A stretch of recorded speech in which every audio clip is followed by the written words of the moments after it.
അപ്പോൾ ഇതുപോലെ വാഷിംഗ് മെഷീൻ്റെ ഹുക്ക് പൊട്ടിക്കഴിഞ്ഞാൽ ഈ ഒരു രീതിയിൽ പൊട്ടാൻ ഭയങ്കര പണിയാണ്. അപ്പോൾ ഇത് പൊട്ടിക്കഴിഞ്ഞാൽ റീപ്ലേസ് ചെയ്യാമെന്നാണ് ഈ വീഡിയോയിലൂടെ കാണിക്കുന്നത്. പാൻസോണിക്കിൻ്റെ വാഷിംഗ് മെഷീനാണ് ഇത്. നമുക്ക് FBI വാഷിംഗ് മെഷീനൊക്കെ ഓൾമോസ്റ്റ് സെയിം ആണ്. അപ്പോൾ പോയി കഴിഞ്ഞാൽ ഇത് ഓൺലൈനിൽ വാങ്ങിക്കാം. അതുപോലെ തന്നെ നമ്മളെ അഗ്രി കടകളിലൊക്കെ അവിടെ പോയി കഴിഞ്ഞാൽ ചിലപ്പോൾ ഊരിയെടുക്കാൻ വേണ്ടിയിട്ട് അവർ സമ്മതിക്കും. അപ്പോൾ വെച്ച് നോക്കിയിട്ട് സെയിം ആണെങ്കിൽ നമുക്ക് യൂസ് ചെയ്യാം.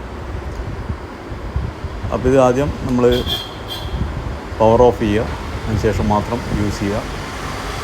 അപ്പോൾ ഇവിടെ കാണുന്ന ഡോറിൻ്റെ സൈഡുകളിൽ കാണുന്ന ഒരു 6-7 സ്ക്രൂസ് വരുന്നുണ്ട്.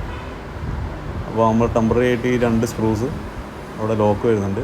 അത് കാരണം ഊരിയെടുത്തിട്ട് ഈ ഒരു രീതിയിലാണ് വരിക. അപ്പോൾ നമ്മൾ ഇടുന്ന രീതി ഈ ഒരു രീതിയിൽ തന്നെ ഇടുക. ഇത്ര മാത്രമാണ് ചെയ്യേണ്ടത്. അതിനുശേഷം ക്യാപ്പ് ഇടുക. ഇതിപ്പോൾ ഒന്നും വർക്ക് വളരെ ഇങ്ങനെ ഈസി ആയിട്ട് ഫ്രീ ആയിട്ടാണ് ഉണ്ടാവുക. പക്ഷേ അത് മുകളിലുള്ള ആ ഒരു പീസും കൂടി നമ്മൾ വെച്ച് ടൈറ്റ് ചെയ്യുന്ന സമയത്ത് കറക്റ്റായിട്ട് അതിൻ്റെ ഹാൻഡിലൊക്കെ വർക്ക് ചെയ്യും. ഇപ്പോൾ ഈ ഒരു ആക്ഷൻ വരുന്നതായിട്ട് ഇങ്ങനെ കാണാം. അപ്പോൾ ആ സ്പ്രിങ് ഈ ഒരു രീതിയിൽ ഇപ്പോൾ ഈ വീഡിയോയിൽ കാണിക്കുന്ന അതേ രീതിയിൽ നമുക്ക് ഫിറ്റ് ചെയ്യാൻ വേണ്ടി പറ്റും. സിമ്പിളായിട്ടുള്ള വീഡിയോ ആണ് ഇത്. ആർക്കെങ്കിലും ഹെൽപ്ഫുള്ളാവുമെന്ന് വിചാരിക്കുന്നു. ഇപ്പോൾ നമ്മളിത് അഴിച്ചിട്ടുള്ള ഒരു വ്യൂ ആണ്. അപ്പോൾ ഇവിടെ ആ ഒരു അഴിച്ച സ്ഥലത്ത് കറക്റ്റ് ഒരു ചെറിയൊരു ഗ്യാപ്പ് വരുന്നുണ്ട്. ആ ഗ്ലാസ് ഫിറ്റ് ചെയ്യേണ്ട ഒരു വശമാണ്. അപ്പോൾ ഇവിടെ കാണിക്കുന്ന കറക്റ്റ്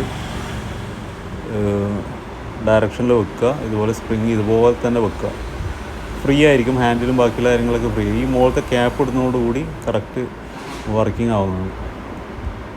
അപ്പോൾ ഇതിൻ്റെ ലിങ്ക് വേണമെന്നുണ്ടെങ്കിൽ താഴെ ഡിസ്ക്രിപ്ഷനിൽ കൊടുക്കാം. ഓൺലൈനിൽ പർച്ചേസ് ചെയ്യാം. സെയിം ആണെന്നുണ്ടെങ്കിൽ അത് വാങ്ങിക്കാം. അല്ല റിട്ടേൺ ഉണ്ടെങ്കിൽ അത് തന്നെ വാങ്ങിക്കാം. റിട്ടേൺ ചെയ്യാൻ വേണ്ടി പറ്റും.